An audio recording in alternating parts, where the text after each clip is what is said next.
Well, hello and welcome to another edition of Health Solutions with Shawn and Janet Needham, where Team Needham discusses everything healthcare. I'm your host, Shawn Needham, along with my producer, Lindsay, and we are streaming live from the Moses Lake Professional Pharmacy Studio.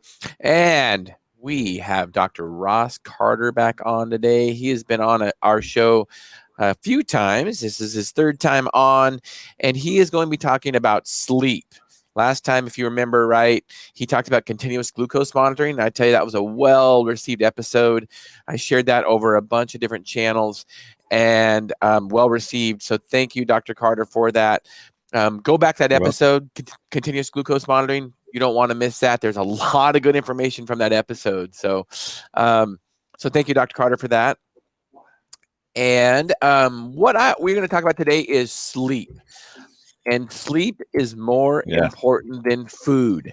Yes, what? I said it. Yes, I said it. We will die without sleep before we'll die without food. That is absolutely true. That's right. And I will talk often on this podcast about there are really three things that we can do to keep our bodies healthy. That's sleep, exercise, and eat. And of those three, the most important is sleep.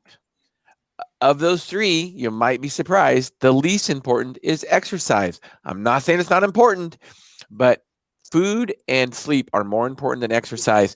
And without further ado, then, let's talk about sleep and how we could die without it before we would die without food. Dr. Carter, welcome.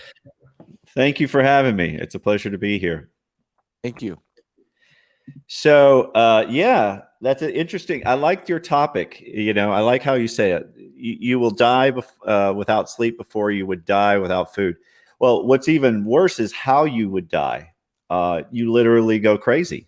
It's a horrible way. I mean, dying without food, you just get hungry for a longer period of time, and then eventually you die. But without sleep, you have a pretty fast progression into going insane. So it's a scary way to go, honestly. No, thank you. Yeah, exactly. So what I have to share with you, I'm going to give you 10 steps to start sleeping better. Starting tonight would be a good night, right? So those are these will be my recommendations in really how to restore the sleep. Because the thing about sleep, which is interesting, is it's something we can control, and we have full control of it. We just don't know that we do. A lot of people, you think it's just the way, we're born this way and you can't change it, but there are things to do. And when I do a seminar live, I do this once a week. I'll do a presentation, and I ask the people. This is a live seminar, not on Zoom. And I ask everybody in the audience to stand up, and I'll say, okay, sit down if in the week only you've had perfect sleep every single night. Every night was good and you had no challenges. And out of a room of, say, 50 people, maybe one or two will sit down, but the rest of the people are still standing. They've had at least one night in 1 week that was a challenge. And then I just continue to go down and see. And what's surprising, there are people that have every night they have a problem with sleep. There are different conditions that arise, but there are so many challenges that when it comes to sleep. And for your audience, I'd ask, think about it for yourself. Have you in the last week had problems tossing and turning, having trouble falling asleep? You wake up more than you should. Maybe you don't get the energy, the sleep that you think you should. You wake up tired, or you wake up earlier than you want to. If this is you, then, this is the right place for you. Or if you're not having problems, somebody in your family or somebody is. So, and a lot of times it's not our fault, because many of us have tried different sleep solutions, but it's usually based on marketing and advertising. We learn about sleep based on a drug that we're supposed to take from a pharmaceutical company, or a nutritional product that's being promoted by someone. And they're saying, hey, look, this will solve 90% of sleep. And I don't know where they get these statistics, but they typically are not true.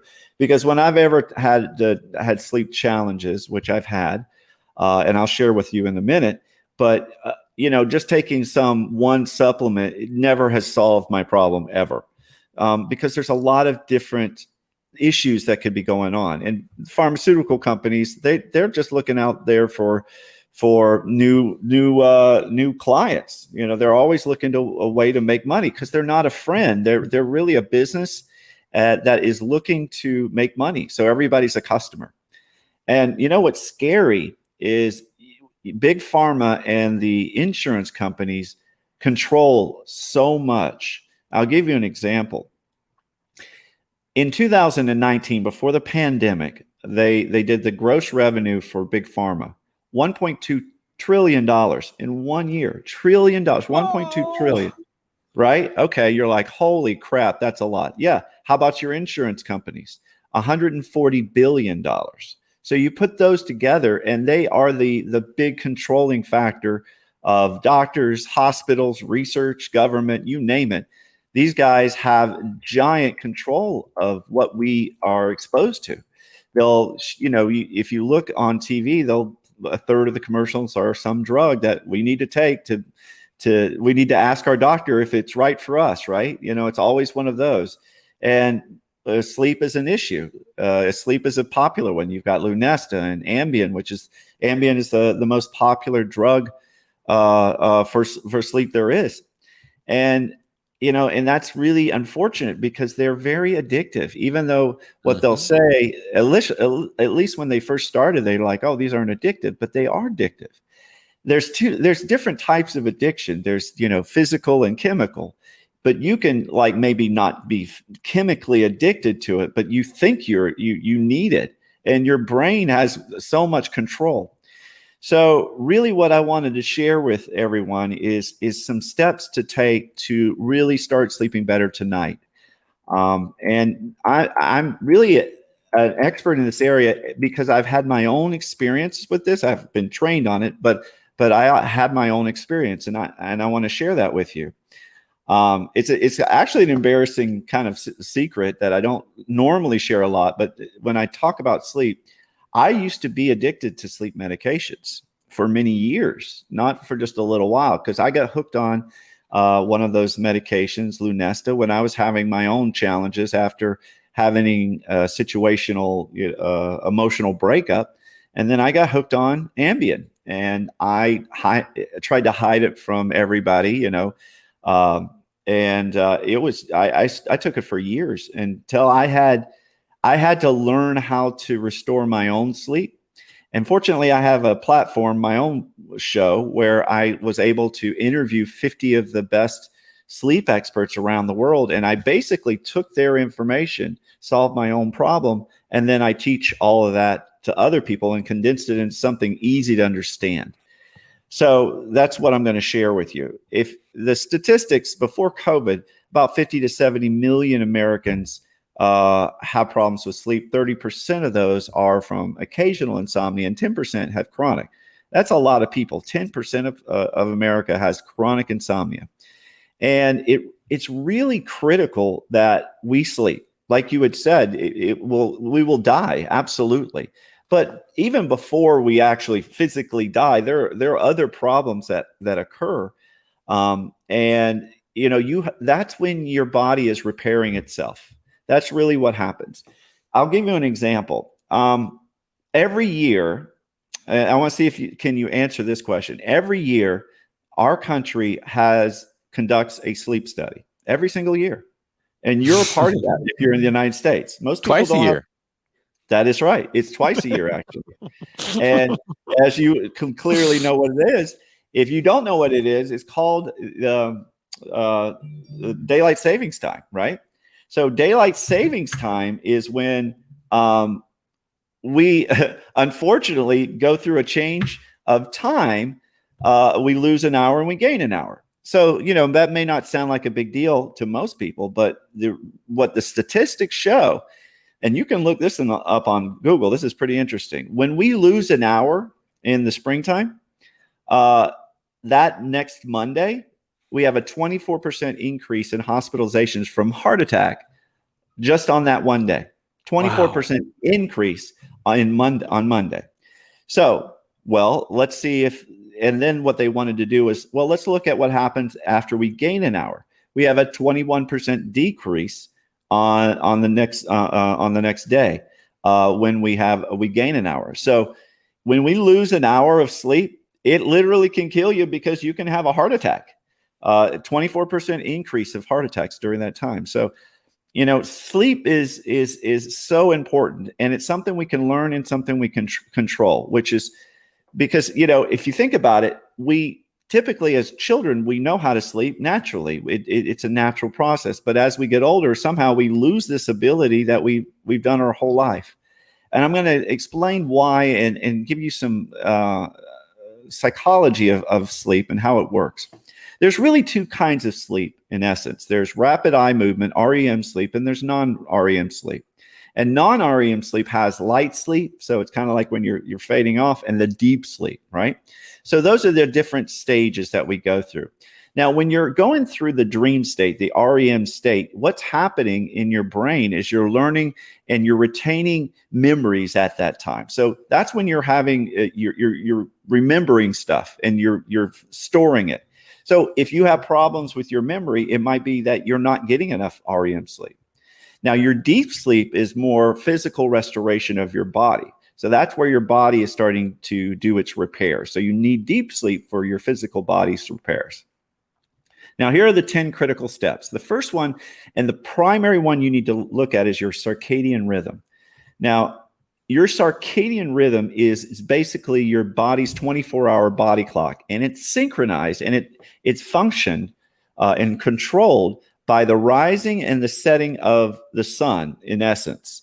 However, it's really controlled by light, the light in our eyes, and when the light turns off.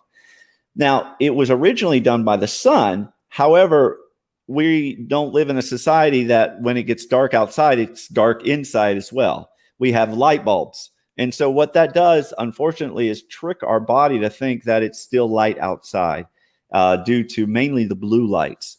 So our circadian rhythm gives us clues when we should wake up, when we should fall asleep, when we should eat, and really other daily activities. And restoring a good circadian rhythm is critical for sleep. And you can retrain it. And some of the best ways to do that are, number one, go to bed at the same time every day, even on the weekends, and wake up at the same time. So because it's on a rhythm, the body likes rhythms. And when you stay up late and drink or do other things on the weekends, and then you try to stay in late in the mornings, it messes up your rhythm. So, and the other thing is when you wake up, go outside and get some light in your eyes. Go out there and, exercise, I think, is one of the best ways. For me, I'm always running. I run in the morning, so I'm getting light, I'm getting exercise, I'm getting air. And so that helps to reset the circadian rhythm. So that's one of the easiest ways to redo that. So circadian rhythm, do the light, get light in your eyes in the morning, go to bed and go to wake up at the same time. Also at night, about 2 hours, you can use the blue blocking sunglasses to help with the melatonin production. So those are some easy steps. Sleep pressure is another thing that you want to look at. Sleep pressure is the desire to want to sleep. And if you don't have enough of the sleep pressure, it's really difficult to go to sleep. And just think about it. Sometimes when you're going to bed, you all of a sudden you're like, oh my God, I'm so tired, I'm ready to go to bed. And then you have no trouble going to sleep. Or other times you're just like going to bed because it's the right time, and then you're not that tired. So that has to do with your sleep pressure. You want as much sleep pressure as possible, and that helps you fall asleep faster. The way to restore that is try to avoid staying in the morning when you wake up. Don't stay in bed a long time. Also avoid late night naps. Napping can be a challenge, and it won't give you enough time to build up enough sleep pressure to help you go to sleep. Next thing we're going to talk about, number 3, is manage your stress. Now, your stress really affects your body, but how? It has to do with something called the HPA activation. The HPA activation, H stands for hypothalamus, the P stands for pituitary, and the A stands for adrenals. So basically, you've got your hypothalamus in your brain. It sends a signal down to your pituitary and your adrenals, and they start to release the stress hormone of adrenaline and norepinephrine, which give you that energy. It's okay to have energy if you're doing exercise and you need energy, but it's fine at 10 in the morning when you're exercising. It's not great when it's midnight and you're trying to sleep. Mm-hmm. So that is your HPA axis, and you have to look out for that issue. And that has to do with stress. And there's some solutions, which would be, do some yoga. It's great to do at night, maybe meditation, other relaxing activities. Number 4 is your inflammation. We tend to have chronic inflammatory diets. And inflammation is really the root cause of basically every condition known to man: autoimmune, arthritic, heart disease, cancer, and it contributes to insomnia. And the way it does that is it activates the HPA axis, which I just mentioned. So what you need to do is look at your diet and make sure that you're eating a low inflammatory diet. And you may be sensitive to some of the foods that you're having, that you're eating, and that can stimulate a histamine response or an allergic response in your brain, which can wake you up. You may not have heard of histamines, but you may have heard of antihistamines, which are the medications you can take to take down inflammation or congestion. And they usually make you sleepy, because when you have a decrease of histamines in your brain, it'll make you tired. So if you're eating foods that cause histamines in your brain, it'll make you wake up. Obviously, you need to avoid caffeines, especially in the afternoon or evening. So don't have that coffee with a dessert after dinner. In fact, actually don't have either one of those after dinner, because sugar is also a bad thing for you, because that'll increase the energy, and you don't need that when you're trying to go to sleep. You want to also decrease the irritants that you take in your body: gluten, for example, sugar, dairy, lectin. Think about maybe having a raw organic food diet, which I work at a place called Hippocrates here in West Palm Beach, and it's a raw vegan place where that's all they eat. It's very, very healthy for you, and it takes down that inflammation. Mental health. You're really screwing my lifestyle up. No coffee in the evening and no naps. I mean, I love my daily naps and coffee. Well, when you talk about naps, you don't want to take it in the late afternoon. If you want to do it like maybe at 12 or maybe latest 1, and don't have it for longer than, say, 20 minutes. So, but you got to have enough sleep pressure so that you have the desire to go to sleep when you're ready to go to bed. But if you don't have a problem with that, then it's not an issue. But I'm just saying, for some people, their naps are really making it harder for them to go to sleep at night. Absolutely. So, and I recognize that I know if I sleep, if my naps coffee are too long, I'm drinking some now. Yeah. If my naps are too long, I definitely have a harder time sleeping at night. That's for sure. Or if my naps are too late in the evening. Yep, that'll do it. The 5th one is mental health. You probably heard on the news that COVID has really enhanced the problems of depression, anxiety, post-traumatic stress disorders, and just you name it. Mental health challenges have risen a huge amount. And when you have a mental health challenge, it affects your sleep. And that's one of the primary things that you'll notice. In 2020, just last year, 1 in 6 people started therapy for the first time, which is pretty amazing. And one of the things that makes that easier for us now is you can do these things online. There are online services that you can use, like there's like Talkspace and Better Health. These are relatively inexpensive, and relatively they're cheaper than going to a therapist in general. And you can do it from your own home, so you don't have to travel around or do anything. So, if you're having some challenges with some depression, insomnia, anxiety, things like that, then maybe you need to look into getting some therapy to help clear your mind up. And trying to do it on your own is really not a good idea. It usually doesn't work out so well. So this is a way to speed that up. Nutrition, number 6. You have to have good nutrition, regardless. Now, I'm not going to, that's a giant topic. So yes, I'm going to go through this top 7 nutritional deficiencies that most people have.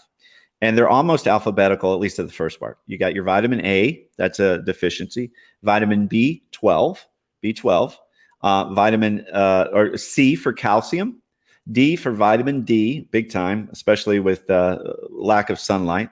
And then you've got iron, iodine and magnesium. Magnesium is one especially for sleep. So you should get your nutrition evaluated, blood test, and see where you stand on these. But these are the most common ones that most North Americans have a decrease in, and they should probably supplement their diet, even if use supplements, even if they have a good diet, because a lot of times you're just not going to get enough to satisfy your body. So those are the most common 7. There's a million other things in nutrition I'm not going to go through, but I just want you to know nutrition is important. Now, here's one that most people ignore or haven't thought about is oxygen levels. Oxygen levels are a big factor with sleep, because a lot of times when we go to sleep, or most people when we go to sleep, our jaw relaxes and it moves backwards, and so does our tongue. It obstructs the airway in the back, and we have a tendency to snore. So if you or someone you're with is snoring, that means there's somewhat of a restriction it's called an upper airway restriction. And if there's too much restriction, it can decrease the oxygen that's going into the body. And then if it gets too low, you become hypoxic, and your body can't live with that level. So it will wake you up or make you move or something like that. So if you're waking up a lot at night, or if you notice you're adjusting yourself too much or a lot, you might have some problems with oxygen content. There are some sensors you can buy that will monitor your oxygen overnight. And that way you can see if you, in fact, have a problem with your oxygen level. Now, you don't necessarily, some may need to go do a sleep study to see that, but there are simple or easier ways. Instead of having one of those big helmets on, there's a little ring you can wear at night. I have one myself, and it just tells me how my oxygen levels are. And if you need to use a little brace for your mouth, you can pull your jaw forward. It'll open up some of the airway in the back, and that might be able to fix your problem. A simple fix like that is just wear a brace at night that pulls your jaw forward. So that's oxygen levels. There's a lot more on oxygen levels. And if you have problems and you do evaluate yourself, then you may need to do a sleep study. Maybe you need a CPAP machine. It varies from person to person. That's oxygen. Next thing talks about sleep tracking. When you want to see where you are with sleep, you need to track it. There are plenty of different apps and things like that. You've got Whoops and Apple Watches and just a plethora of different types of devices that can track your sleep as well as your exercise. Now, when it comes to sleep tracking, it's a double-edged sword. Let me explain. Don't let a piece of equipment that tells you how you slept determine how you're going to feel the next day. And that was a trap I found myself. Is I was obsessing over the data. Every day I would download the data, and then I would let that determine how I was supposed to feel. It would say, oh, your sleep score was bad or good or whatever. And then it would say, okay, today's a good day to exercise, or today's not a good day to exercise, or whatever. And I'm like, I like to exercise every day because it makes me feel better. So the way I think of recommend using sleep tracking is short term. Just see how you're doing at first, and then stop using it. Don't wear anything to track your sleep. And then once you start making modifications, then you can track it again and see if it's improved. Right. So that's how I recommend sleep tracking. Otherwise, you can obsess over the data, and that's not a good thing. Then there's something called cognitive retraining. It's different than talking about just mental challenges, in that there are different therapies like cognitive behavioral therapy for insomnia. That is really the gold standard for helping people with sleep. It has a lot of people do it, and it really is one of the best types of therapy. And you can do this at home. You don't even need a therapist. It's really training your mind, retraining your mind into, accepting your life situations, as well as retraining your belief structure around what the bed is for in your bedroom, so you don't have negative associations. So if you're having challenges with sleep, look up cognitive behavioral therapy for insomnia, and that's a good way to do it. And the last thing I would say is, if you really are having problems and you need accountability, a lot of times you just don't do what you need to do. There's coaching. Find a sleep coach. I do sleep coaching as well. But find someone that will make you accountable and help you out when you're stuck, and if you have a problem or a question, there's somebody you can always go to help you out. to deal with that situation. So sleep coaching is a great method to do as well. So those are kind of the 10 methods that I help people with when it comes to sleep, so that they can, restore their sleep and start it tonight. The thing about the glasses, usually I put on my blue blocking glasses around 2 hours before I go to bed, like at 9 o'clock. If I go to bed at 10:30, 11 o'clock, and that works really, really well. And you can buy them for like $20, $30 on Amazon, but they're extremely effective because you got to signal your brain that it's dark outside. And by watching TV and looking at a computer and watching our phones, it's tricking our brain to think it's not time to go to bed. And so that can dramatically affect your sleep. And if you do wear these glasses, it can really help. I know some other tricks too is make sure your bedroom is dark. Dark and cold. Yep, dark and cold. I've heard 65 to 66 degrees. And I can tell you that I sleep better when it's cold like that. So yeah, me too. Yeah. Some other tricks would be, the lights. There are all kinds of different lights in your room. Like I know in my room, there's the alarm, the security alarm. It was just too bright, and you didn't realize how bright it was until you covered it up and realized how much darker it made the room. So little tricks like that to cover those things up, I think make a big difference. Just get some black electrical tape, and it's good to travel with, especially. So when we travel, but you can use that little tape and just cover all those little things. Like you've got your fire notification device, the fire warning that has a light on it. You can cover that light up. Usually the power sources, the strips especially, will have lights. Any other devices that you're utilizing usually has some indication of power. So there's these little, lights. One thing I recommend is if you have a time on your microwave, if you have one, you can cover that up as well at night so that you don't stare at the clock as well. That's a thing that you don't want to do is there, because you'll get anxious and that'll make things worse. So, shift workers, you got any comments on that? What do you do with sleep coaching when somebody's a shift worker? Yeah, well, I actually talked to a specialist about that, and I send them to them because that's tough, because you're in a constant state of messing up your circadian rhythm. Right. You're just always in that situation. So it's really challenging to give them advice, or anybody in that situation, because there's only so much you can do because of your life. So the tips I was giving were for people that have a normal schedule. When you have a shift worker schedule, that's really hard to do, and if you, I guess my advice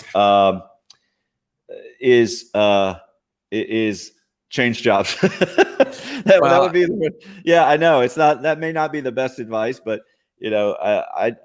shift working is tough. Or, one of them, like say some of the people that work in the medical profession and they have 24 hours or 48 hours, like firefighters. I know that's some crazy stuff. That's chronic. That really affects you overall in the long term. It really affects your health. Well, and there's data out there to show that people that do shift work and don't follow a normal circadian rhythm, a diurnal variation, like we're made to work during the day and sleep at night, period. And sometimes people will get, kind of defensive when you tell them that because they're shift workers, but that's just the truth. And there's been data out there to show that they do have health consequences because of shift work. It just reminds us how important sleep really is. And I will say, when I have women come into my office and they're having all kinds of hormone issues, and they're, they work shift work, by the time they're in their 40s or 50s, I think it's just starting to, that's when they should start having the conversation that this is really, really having high consequences in your health, and it's time to start thinking about changing your shift work. So as hard a conversation as that is, it's just truth. Yeah. Well, that's what I said. I mean, that's a situation where you put yourself in a terrible job position that is going to really affect your sleep. So if you are a shift worker and you're having sleep problems, there's not a lot of great solutions. You've got medicines that will promote, hey, we're specializing in sleep for shift workers, but you're still taking a medication. So it's very difficult to. Are you familiar with Dr. Matthew Walker? Walker, no. So he's sleep. The PhD does sleep studies, not in the traditional manner, but just studies sleep.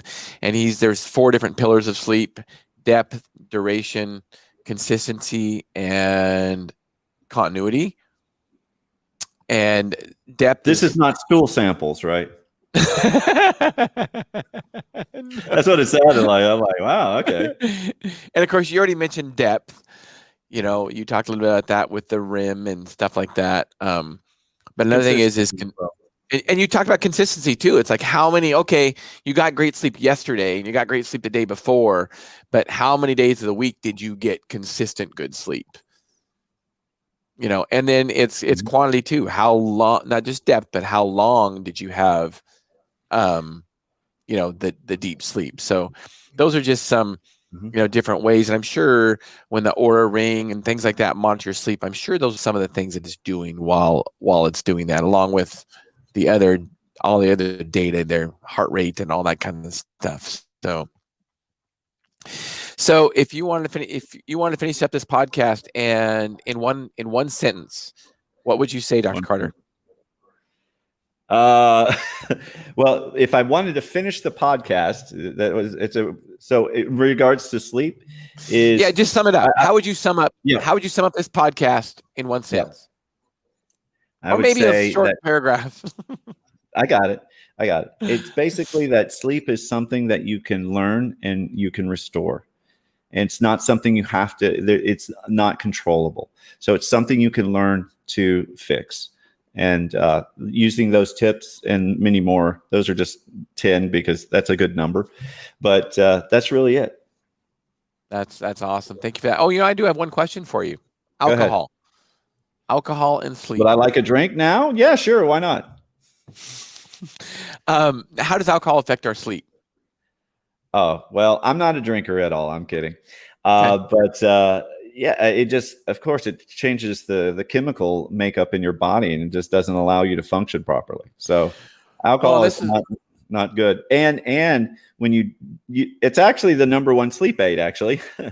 But people take it to help them sleep. They don't get good quality sleep. They may think they're going to sleep, but they'll usually wake up in the middle of the night, and it's just not it's not a healthy sedative, really, if you're using it that way.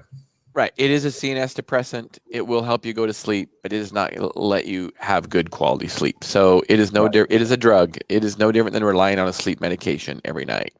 Yeah. So it's something you definitely want to stay away from. I love your tips. There's some great information there. You've definitely achieved our goal today of educating and empowering individuals to be able to take care of their own health.